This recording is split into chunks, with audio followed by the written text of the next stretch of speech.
Biometric का मिलान न होने को लेकर हरियाणा विद्यालय शिक्षा बोर्ड में बवाल खड़ा हो गया। दरअसल एचटेट 2024 का रिजल्ट जारी हुए महीने हो चुके हैं, पर करीब 3000 अभ्यर्थियों की बायोमेट्रिक मिलान अभी तक नहीं हो पाई। बायोमेट्रिक मिलान न होने पर इन अभ्यर्थियों का रिजल्ट अभी तक जारी नहीं हो पाया। बायोमेट्रिक मिलान के लिए शिक्षा बोर्ड ने इनको तीसरा मौका दिया था, पर कोई भी समाधान नहीं हो पाया। इससे परेशान अभ्यर्थियों ने आज बोर्ड परिसर में धरना देकर नारेबाजी शुरू कर दी। उनका कहना था कि बार बार आने पर हजारों रुपए खर्च करने पड़ते हैं। हंगामा बढ़ते देख वहां पर भारी पुलिस बल भी तैनात कर दिया गया। बोर्ड सचिव मुनीश शर्मा का कहना था कि इन लोगों को परेशान नहीं होने दिया जाएगा और न ही किसी के साथ अन्याय होने दिया जाएगा। उनका कहना था कि वीडियो रिकॉर्डिंग से मिलान किया जाएगा ताकि कोई भी परेशान न हो। भिवानी से दीपक मुटरेजा की रिपोर्ट। उसके बाद बोर्ड पे ये डाला गया कि 2 दिन का टाइम है। आज का उस बच्चा का आप यहाँ पे फिंगर हो रहे हैं, उसमें पूरी उंगली एग्जाम देने चाहते हैं। आजकल के टाइम पे जब आप एग्जाम देते हैं तो बायोमेट्रिक ऑथेंटिकेशन भी होता है। आज से 20 साल पहले जो एग्जाम होते थे उनमें ये कैप्चर करिए। जब ये एग्जाम हुआ था तब मैं बोर्ड में नहीं था। मैं तो जब रिजल्ट प्रिपरेशन का स्टेज चल रहा था उस टाइम पे आया था। तो जिन एजेंसीज ने कैप्चर किया था डेटा, वो ये कह रही थी कि कुछ कैंडिडेट, बारिश हो रही थी, हो सकता है फिंगर्स में मॉइस्चर ज्यादा होने की वजह से ऐसे के लिए कितना करेक्ट है नहीं है। दूसरी चीज कह रहे हैं किसी का फेस कैप्चर नहीं हुआ, कि कुछ लोगों का दोनों नहीं हुआ। तो अब इसके लिए एक प्रोटोकॉल होता है। प्रोटोकॉल में ये है, एक हमारी इंटरनल कमेटी। मेरा नाम हरप्रीत सिंह सराह है और मैं सिरसा ज़िला से हूँ। बेसिकली मैंने 2024 का एचटेट टीजीटी पीजीटी दोनों दिया था, जो कि मैंने दोनों सक्सेसफुली पास किए थे। बट जब बायोमेट्रिक के लिए मुझे बुलाया गया था तो मेरा टीजीटी का तो सक्सेसफुली हो गया था, बट अगर मैं पीजीटी की बात करूं तब मेरा बायोमेट्रिक का एरर आ रहा था, जिसके लिए बाद में हमें नवंबर 2025 में बोर्ड में बुलाया गया था। तभी हमसे एप्लीकेशन वगैरह ली गई थी, बट अभी तक एप्लीकेशन पे कोई काम नहीं हुआ। अभी हमें 15 दिन पहले दोबारा मेल वगैरह गई है 2-3 बार कि आप दोबारा से 8 और 9 को आओ बोर्ड में, तो आपका हल किया जाएगा। आज हम जैसे बोर्ड में आए हैं, बट अभी तक हमारा कोई भी सलूशन नहीं दिया गया। किसी भी अधिकारी ने हमारे साथ बात नहीं की। बट अगर मैं बात करूं तो वहीं जैसे पहले हमसे एप्लीकेशन वगैरह ली गई थी, अभी भी हमें परफॉर्मा प्रोवाइड कर रहे हैं कि आप परफॉर्मा भर दो।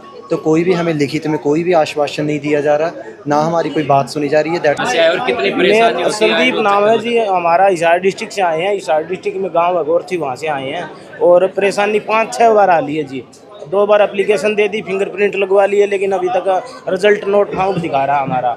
और 3 बार हिसार बुलाए थे पुष्पा कॉम्प्लेक्स में, वहाँ भी फिंगरप्रिंट वाला इशू था। लंबी लाइन में लगो, उसके बाद फिंगरप्रिंट वाला इशू आ जाए, बोला डाटा नोट फाउंड दिखा रहा है। आज भी यही दिखा रहा है और हमारे कम से कम 20-30 हज़ार रुपये भी लग लिए इस चक्कर में, क्योंकि बच्चे हैं साथ में, वो परेशानी होती है और बहुत ज़्यादा दिक्कत है। क्यों नहीं हो पा रहा?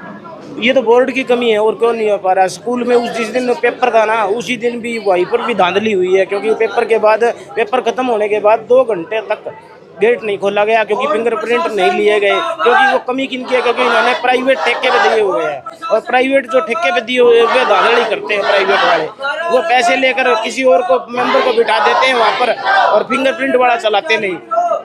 इस वजह से बहुत ज़्यादा धांधली हुई है। इसे में किसी और की जगह किसी और ने पेपर देके किसी का पास किया है। 24 में एचटेट हुआ था, कुछ 3000 ऐसे परीक्षार्थी हैं जिनकी बायोमेट्रिक मैच नहीं हो रही, और आज वो धरने पर भी बैठे हैं। क्या बातचीत हुई है परीक्षार्थियों के बीच में? कब तक समाधान? बेसिकली काफ़ी सारे कैंडिडेट्स ऐसे थे कि जिनका बायोमेट्रिक डेटा उस दिन कैप्चर नहीं हुआ था। काफ़ी जगह जैसे बारिश का इशू था तो उनका बायोमेट्रिक का जो भी थंब इम्प्रेशन वगैरह लिया गया था वो अब मैच नहीं हो रहा, या कईयों ने जो थंब इम्प्रेशन दिया है वो पूरा का पूरा इंक में है, मतलब उसमें ग्रूव्स नहीं दिख रहे हैं फिंगर्स के। तो उसके लिए हमारे पास दूसरा तरीका भी है, हमारे पास वीडियो रिकॉर्ड्स उपलब्ध हैं। वीडियो रिकॉर्ड से हम उस कैंडिडेट का फेस देख सकते हैं और उसकी फ़ोटो से मिलान कर सकते हैं और उनका रिजल्ट डिक्लेयर कर सकते हैं।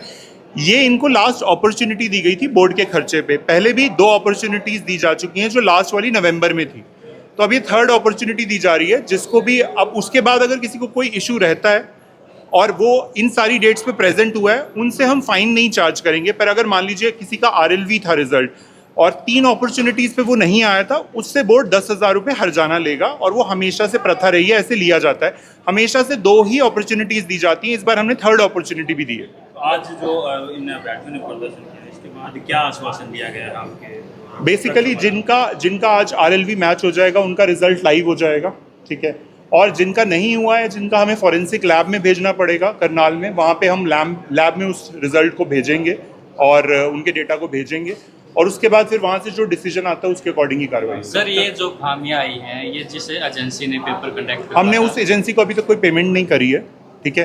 तो वैसे बायोमेट्रिक आप किसी भी तरीके से कराएं, चाहे आप फिंगरप्रिंट से कराएं, आपने देखा होगा आधार में भी वृद्ध लोगों के कई बार फिंगरप्रिंट्स नहीं मिलते हैं, स्कैनर की क्वालिटी पे भी डिपेंड करता है। ये सारी की सारी एडिशनल लेयर्स ऑफ सिक्योरिटी हैं, ठीक है। पहले भी एग्जाम कराए जाते थे 20 साल पहले, पर 20 साल पहले वाला संसार और आज वाले संसार में फ़र्क आ चुका है। आपको पता है पहले फ़ोन पे ऐसे इंटरनेट अवेलेबल नहीं होता था, अब है, लोग फ़ोटो कैप्चर करके एग्ज़ाम सेंटर से बाहर भेज सकते हैं। आजकल AI का ज़माना आ गया है, तब व्हाट्सएप जैसी फैसिलिटी भी नहीं होती थी। तो इसलिए हमने मल्टीपल लेयर्स ऑफ सिक्योरिटी को अडॉप्ट किया है चीटिंग और मैल प्रैक्टिसेस को रोकने के लिए। पर कोई व्यक्ति अगर जिसका डेटा कैप्चर ही नहीं हुआ और अगर एजेंसी की गलती थी तो उसके लिए हम उस बच्चे को पेनलाइज नहीं करेंगे, क्योंकि हमारे पास वीडियो रिकॉर्ड भी उपलब्ध है। ठीक है सर, थैंक यू।